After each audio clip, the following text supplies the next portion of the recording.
Hey everyone, Ryan back again here with part 2 of my Jack the Ripper series. And now, this is my idea on who Jack the Ripper truly was. Charles Allen Lechmere, or aka Charles Allen Cross. The foggy streets of Victorian London, a shadowy figure known as Jack the Ripper terrorized Whitechapel. But who was this elusive killer? Recent theories suggest Charles Allen Lechmere, a seemingly ordinary man who may have been hiding in just plain sight. Lechmere was born in 1849 in Soho, London. He had a terrible childhood, multiple stepfathers, he moved around London constantly, and seemed to have issues with anything he was involved with. Some of these signs are present in modern-day psychopathic serial killers, such as Ted Bundy, Jeffrey Dahmer, among many, many others. Lechmere worked as a carman, a man who rode a wagon or carried up and pulled a cart filled with meat, which he gave to butchers, so he would be covered in blood, and no one would bat an eye, nor would they care, for he carried bloody meat. The company he worked for was called Pickard's, and Lechmere did this every day from Monday to parts of Saturday, with Sunday being his days off. August 31st, 1888, Charles Lechmere, a man of not known stature or fame, would have his name in the history books involved with Jack the Ripper. A man named Robert Paul, walking to work, came across a man kneeling next to a woman on the ground. This was Charles Lechmere. Lechmere, hearing the echoey footsteps, got up and stopped Paul, asking him to check the woman Lechmere just found. Paul got close to her face to check if she was breathing. He did not see the cut marks nor the blood on the ground.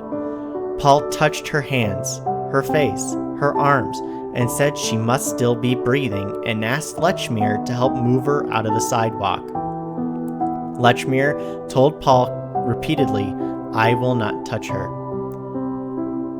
Both men ran for a police officer. A few minutes later, Police Officer Neal found the woman in a pool of blood with huge cut marks to her throat. If Lechmere was the killer, and they did move the body of Nichols, the blood would have pooled out of her neck, showing that Lechmere, or the killer, was extremely close by. Paul and Lechmere found a police officer. However, Lechmere ran up to the officer, giving a fake name as Charles Allen Cross, stating that a police officer found the dead woman and needed assistance. Lechmere did not allow Paul to speak a single word. Lechmere, or Cross, could have strangled Nichols, sliced her throat, which would leave no blood for just a short time only, and pulled her dress down to hide the other stab wounds from Paul. Lechmere, Cross, either got lucky or took a bet that an officer was there. If not, Cross would have more explaining to the police, lying about an officer requesting assistance with a dead body. Lechmere did give police his actual address, however, but he gave his name as Cross. The police saw that no one lived at 22 Dubden Street by that name, but saw Charles Allen Lechmere, and must have assumed that that must be the same identity. Paul was questioned by a court and police officers and changed some of his story. The only thing that Paul did not change was that Lechmere was kneeling next to the body, then stood up, and then slowly stopped Paul from passing by and asked him to check the body with him. Police officers asked Lechmere, or Cross, to testify in September, but Cross was extremely dismissive and did not wish to do so. Only on threat of being arrested, Lechmere did testify, but he gave his name again as Charles Allen Cross, which was illegal, for he needed to give his real name on authentic government documents, which was Charles Allen Lechmere. The officer who Lechmere talked to stated that he was told by Cross that he was needed and requested by another officer. Cross denied in court and by police that is not what he said.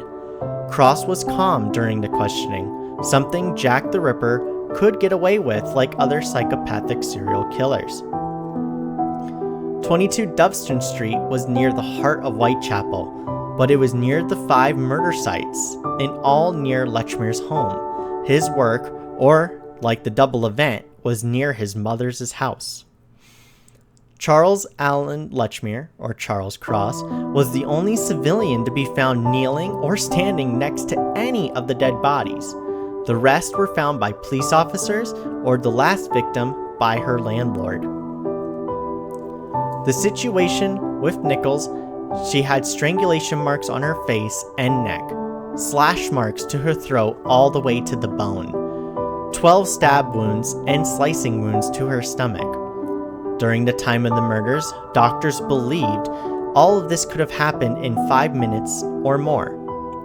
However, modern-day science says it could have happened in 2 minutes or less. All the victims were strangled by Jack the Ripper, which means no blood pressure. So that means when their necks were slashed by a long knife, no blood would squirt out. It would only slowly pool around the body. Cross talked to 2 men with no blood to be found. He was walking to work in the early morning hours of roughly around 3:30 a.m., though the time does differ. Though this time is debated. Did Lechmere lie about the time he left for work? Did he have more time with Nichols, but was caught by Paul in the act? We can't know for certain. However, there is more evidence that I believe points to Lechmere being Jack the Ripper. It took 25 to 30 minutes for Lechmere to walk to work on 2 paths from his home. These 2 paths were the same routes the bodies of all 5 women were found on. Each killing occurred around the early morning hours, where Lechmere would be walking.